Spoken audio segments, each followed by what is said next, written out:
नमस्कार, आप देख रहे हैं न्यूज 18 राजस्थान। आपके साथ मैं हूं अभिषेक।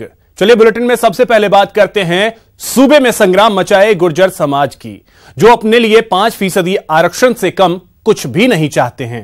हालांकि गहलोत सरकार का गुर्जर समेत 5 जातियों को 5% आरक्षण देने संबंधी विधेयक विधानसभा में पास हो गया है।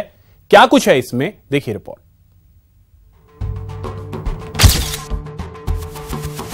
गहलोत सरकार ने बुधवार को विधानसभा में गुर्जर समेत 5 जातियों को 5% आरक्षण के लिए बिल पेश किया। राजस्थान पिछड़ा वर्ग संशोधन विधेयक को कैबिनेट मंत्री बीडी कल्ला ने सदन में रखा, जिसे सदन ने सर्वसम्मति से पारित कर दिया। सदन में सर्वसम्मति से पारित हुआ बिल।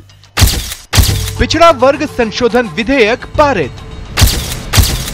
गुर्जर समेत 5 जातियों के लिए आरक्षण का प्रावधान। ओबीसी का कोटा 21 से बढ़ाकर 26% करने का प्रावधान। एक तो अति पिछड़ों को 5% आरक्षण देने का कैबिनेट ने फैसला लिया था। इसके संबंध में एक विधेयक भी पारित कराया गया है और एक संकल्प पारित कराया गया है कि राजस्थान का सदन ये चाहता है कि अति पिछड़ों को 5% आरक्षण दिया जाए। देखिए, केंद्रीय सरकार ने भी हाल ही में संविधान में संशोधन करके जो आर्थिक रूप से पिछड़े हुए लोग हैं उनको 10% आरक्षण दिया है। चेन्नई में 69% आरक्षण है। तो ये विधानसभा ही पहले पास करके भेजती है, उसके बाद कॉन्स्टिट्यूशनल अमेंडमेंट होते हैं। इसी तर्ज पर हमने आज अति पिछड़ों को 5% आरक्षण देने के लिए विधेयक भी पारित किया है और उसके साथ साथ एक संकल्प पारित किया है। अब ये संकल्प जाएगा भारत सरकार के पास। भारत सरकार को चाहिए कि वो कॉन्स्टिट्यूशनल अमेंडमेंट करके इसके ऊपर कार्रवाई करे। 200 के 200 विधानसभा सदस्यों ने सर्वसम्मति से ये भी आग्रह किया है कि इस कानून को संविधान की 9वीं सूची में डाला जाए और एक रेजोल्यूशन पास किया है कि जिस प्रकार आर्थिक आधार पर 10% का आरक्षण केंद्र सरकार ने संविधान के संशोधन के पश्चात सुनिश्चित किया है, उसी तर्ज पर इस कानून को भी संरक्षण मिले और संविधान में संशोधन हो, ताकि ये 5% का जो आरक्षण विधानसभा राजस्थान ने पारित किया है वो संविधान का संशोधन हो सके दिल्ली में भी। इसके लिए मैं धन्यवाद देना चाहता हूं सदन के सभी सदस्यों का, तमाम दलों का, निर्दलीय विधायकों ने, सबने मिलकर इस विधेयक को सर्वसम्मति से पारित किया है। ये प्रदेश की जनता के सामने एक बहुत उत्कृष्ट उदाहरण है। हमारी सरकार की मंशा स्पष्ट है। बहुत लंबे समय से ये मांग चली आ रही थी। मुझे खुशी हुई आज कि मैंने ये संकल्प सदन के मेज पटल पे रखा और सम्मानीय सभी सदस्यों ने एक मत से इसको पारित किया। बिल विधानसभा में पारित हो गया है। आरक्षण बिल के साथ सरकार ने विधानसभा में संकल्प भी पारित कर दिया। संकल्प में केंद्र सरकार से संविधान संशोधन का आग्रह किया गया है। ये भी आग्रह किया गया है कि 5% आरक्षण को संविधान की 9वीं अनुसूची में शामिल किया जाए। गहलोत सरकार ने गुर्जरों की मांग के मुताबिक विधेयक तो पारित कर दिया है। अब देखना होगा केंद्र सरकार कब संशोधन करेगी। गोवर्धन चौधरी, न्यूज 18 राजस्थान। खैर, ये तो रही सरकार की सदन वाली कार्यवाही और पास कराने वाली बात, लेकिन अब आपको दिखाते हैं गुर्जर आरक्षण पर गहलोत सरकार का दांव। दरअसल बिल पास करा, मामला अब केंद्र के पाले में डाल दिया है, लेकिन पेच कैसे फंसता जाता है जरा उसे भी समझिए।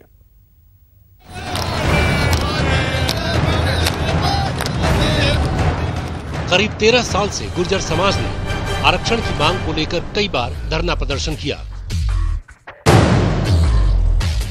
लेकिन संविधान संशोधन कर आर्थिक आधार पर सवर्णों को आरक्षण दिए जाने के बाद गुर्जर समाज ने अपने आंदोलन को एक अलग अंदाज में पेश किया। गुर्जर एकता जिंदाबाद, गुर्जर एकता। गुर्जर आरक्षण को लेकर विधानसभा में कई बार कवायद हुई, लेकिन मामला 50% आरक्षण की सीमा के कारण फंसता चला गया। हालिया संविधान संशोधन से ये बाधा खत्म हो गई और अब गुर्जर आंदोलनकारी मांग कर रहे हैं कि सवर्ण आरक्षण की तरह उन्हें भी आरक्षण मिले। हमें तो ऑर्डर ले आओ, नोटिफिकेशन ले आओ, किस्सा खत्म। कहीं से दो, हमें दो, आपने मैनिफेस्टो में कहा है। हमें तो ऑर्डर ले आओ, नोटिफिकेशन ले आओ, किस्सा खत्म। कहीं से दो हमें दो, आपने मैनिफेस्टो में कहा है। लेकिन आर्थिक आधार पर सवर्णों के आरक्षण से जुड़े संविधान संशोधन ने फिर से गुर्जरों को अपने हक के लिए एकजुट किया है।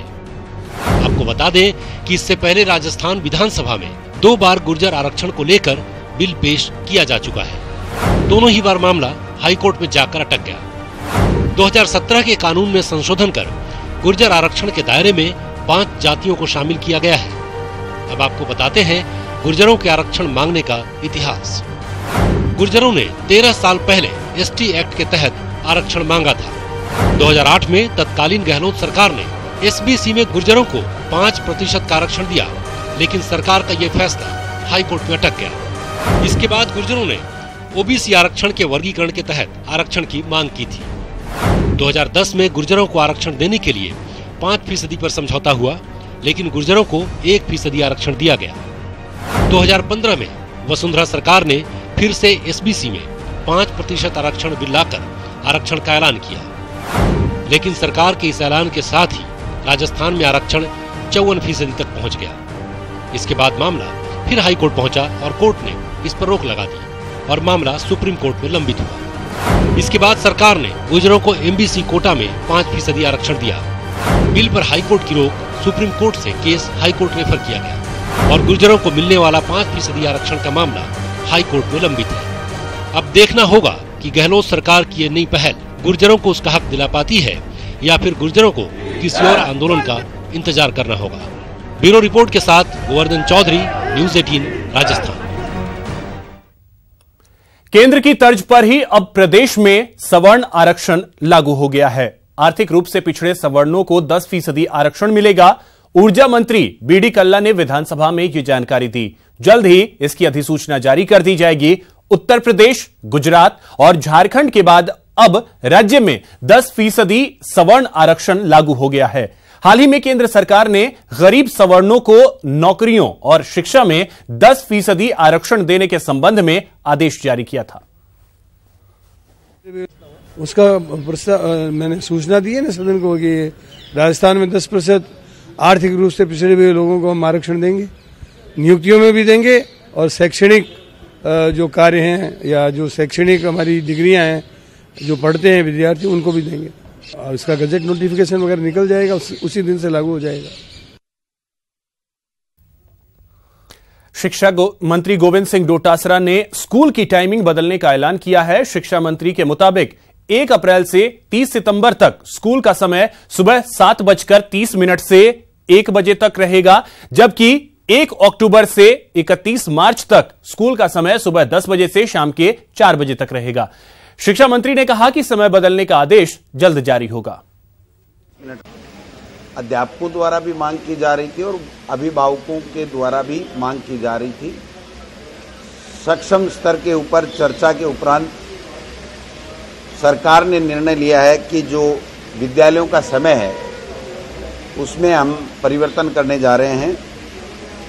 1 अप्रैल से 30 सितंबर जो समय था वो हमारा 7:30 से 1 बजे तक की हमने निश्चित किया जाना और 1 अक्टूबर से 31 मार्च तक 10 बजे से 4 बजे तक का हमने स्कूलों का समय निर्धारित करना तय किया है। और जो दूसरी पारी है उसका समय पहले भी कांग्रेस के समय में भी वही था और फिर इनके समय में भी वही था।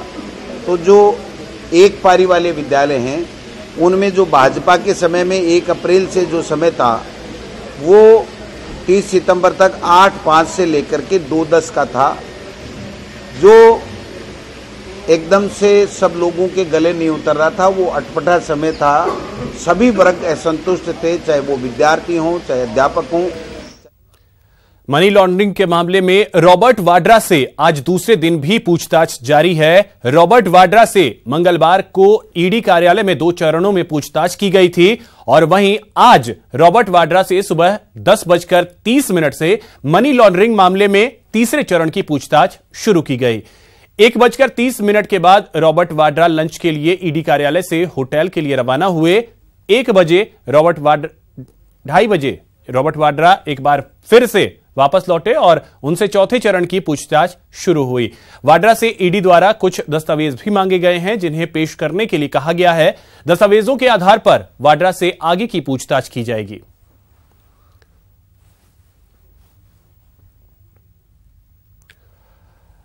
चलिए बात करते हैं कंगाली से जूझ रहे जयपुर नगर निगम की, जिसे मालामाल करने के लिए गहलोत सरकार ने रिवाइवल प्लान तैयार किया है। देखिए रिपोर्ट।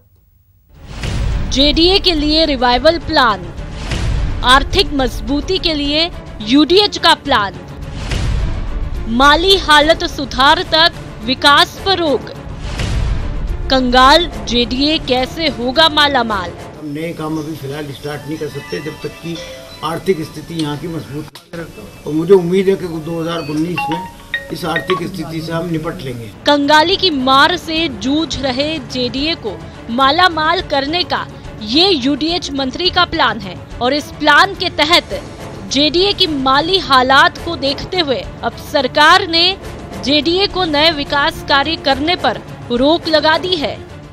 इसी तरीके से रेवेन्यू जनरेशन किस तरीके से हो सकता है, कहां से पैसा आ सकता है, क्योंकि फिलहाल जेडीए के ऊपर काफी बड़ा कर्जा है और कर्जा की जो किस्तें हैं वो मार्च से चालू हो जाएंगी, तो मार्च से और ज्यादा आर्थिक स्थिति जो है जो छोड़ के गए प्रीवियस गवर्नमेंट छोड़ के गई है, उसके वजह से काफी कुछ सेटबैक हमें मिल रहा है कि हम नए काम अभी फिलहाल स्टार्ट नहीं कर सकते जब तक कि आर्थिक स्थिति यहाँ की मजबूत नहीं है, और मुझे उम्मीद है कि 2019 में इस आर्थिक स्थिति से हम निपट लेंगे।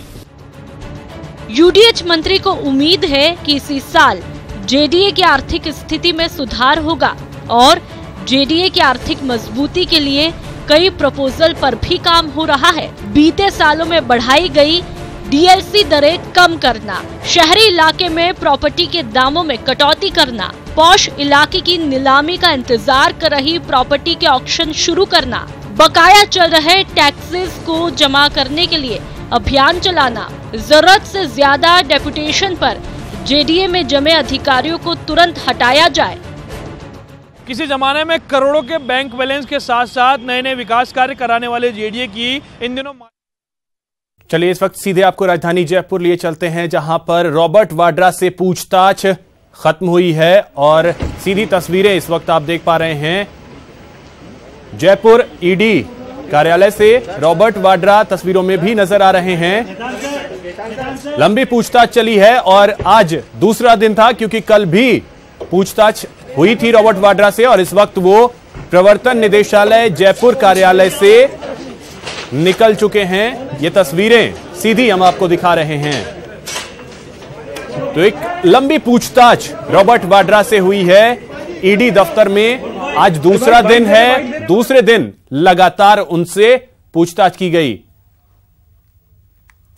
तो कुछ चिंता की लकीरें भी रॉबर्ट वाड्रा के चेहरे पर जरूर देखने को मिली, और ये इस वक्त की ये लाइव तस्वीरें जब रॉबर्ट वाड्रा वहां से निकल रहे हैं।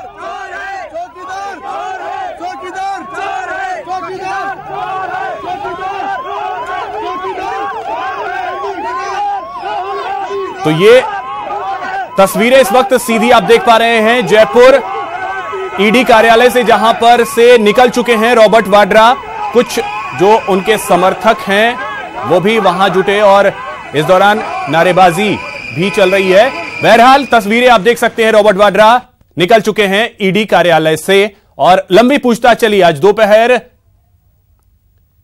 से पूछताछ चल रही है, क्योंकि आपको बता दें कि सुबह 10:30 पर रॉबर्ट वाड्रा पहुंचे थे ईडी कार्यालय। उसके बाद बीच में 1 घंटे का उन्हें लंच ब्रेक दिया गया, 1:30 बजे से 2:30 बजे तक, और 2:30 बजे से फिर अभी एक लंबी पूछताछ जो तकरीबन 6 घंटे से ज्यादा की पूछताछ जो है वो लंच के बाद हुई है, और अभी अभी रॉबर्ट वाड्रा दफ्तर से निकल चुके हैं।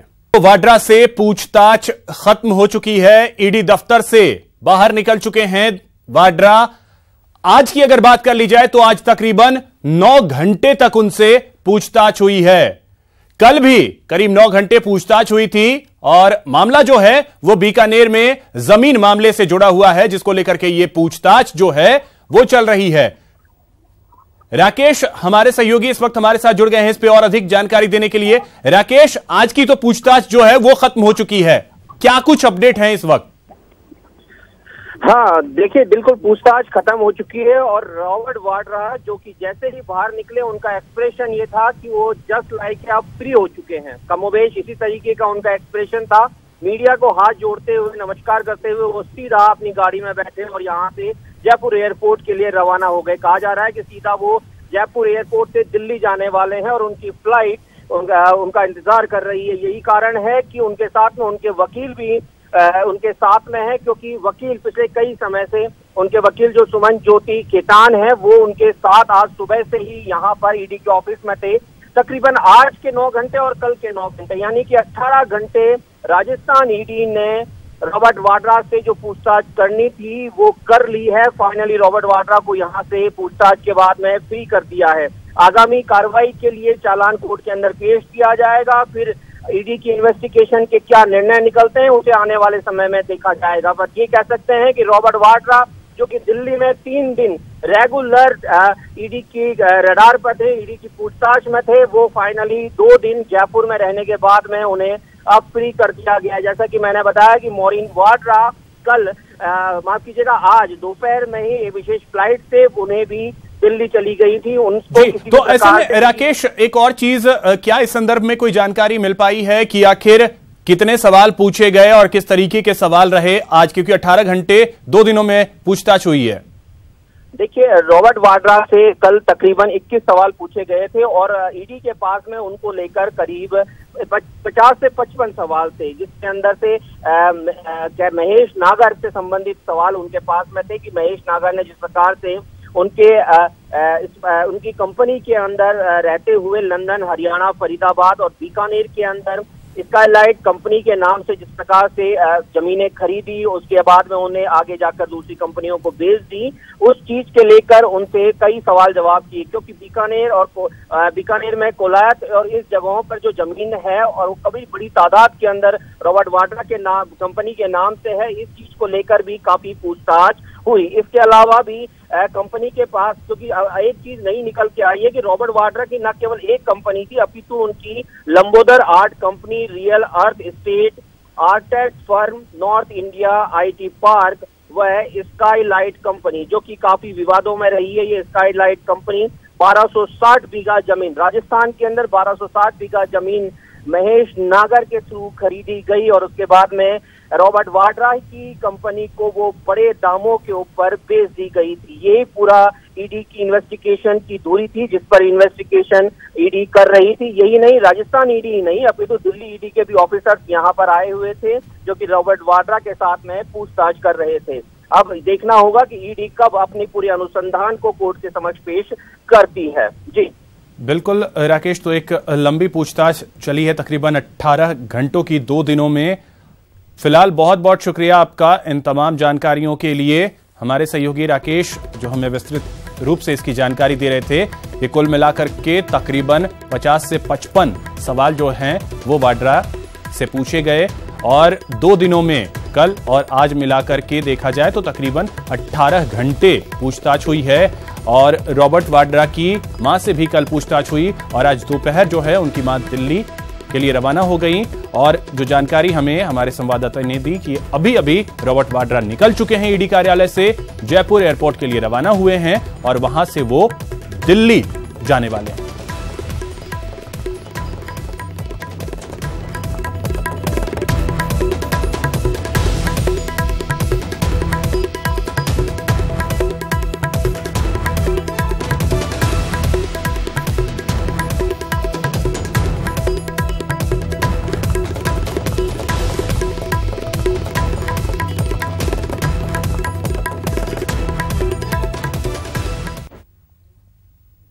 गुलाबी शहर जयपुर में इन दिनों वैलेंटाइंस डे वीक की धूम है।